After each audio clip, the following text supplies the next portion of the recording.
એક સમયની વાત છે. એક નાનકડા ગામમાં રાઘવ નામનો એક ખૂબ જ પ્રામાણિક અને ગરીબ કુંભાર રહેતો હતો.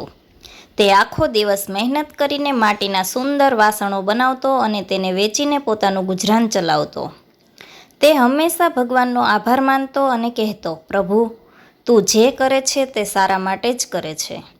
એકવાર ગામમાં ભારે વરસાદ પડ્યો. રાઘવના કાચા મકાનની છત ટપકવા લાગી અને તેણે આખા મહિનાની મહેનતથી બનાવેલા બધા જ કાચા માટલા પાણીમાં પલળીને ઓગળી ગયા. તેની પાસે ખાવાના પણ પૈસા બચ્યા નહીં. ગામના લોકો તેની મજાક ઉડાવવા લાગ્યા. રાઘવ, તારો ભગવાન અત્યારે ક્યાં છે? તારી આટલી ભક્તિનું શું ફળ મળ્યું? રાઘવ માત્ર એટલું જ બોલ્યો, ધૈર્ય રાખો, મારો ભગવાન બધું જ જોઈ રહ્યો છે. તેની લાઠીમાં અવાજ નથી હોતો, પણ ન્યાય ચોક્કસ હોય છે. થોડા દિવસો પછી તે જ ગામમાં રાજા ત્યાંથી પસાર થઈ રહ્યા હતા. તેમની રથનું પૈડું એક ખાડામાં ફસાઈ ગયું.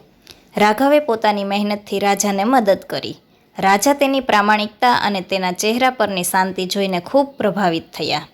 જ્યારે રાજાને ખબર પડી કે વરસાદમાં આ ગરીબ માણસનું બધું જ નુકસાન થઈ ગયું છે, ત્યારે રાજાએ તેને પોતાના રાજ્યનો મુખ્ય કલાકાર બનાવી દીધો અને રહેવા માટે પાકું મકાન આપ્યું. જે લોકોની તેની મજાક ઉડાવતા હતા, તેઓ આ જોઈને દંગ રહી ગયા. રાઘવે ફરીથી જ તે જ શબ્દો કહ્યા, ભગવાન જ્યારે કંઈક છીનવી લે છે, ત્યારે તે એનાથી મોટું આપવાની તૈયારી કરતો હોય છે. બસ આપણામાં ધૈર્ય હોવું જોઈએ. આ વાત પરથી આપણને બોધ મળે છે કે જીવનમાં જ્યારે મુશ્કેલીઓ આવે ત્યારે હારી જવાની જરૂર નથી.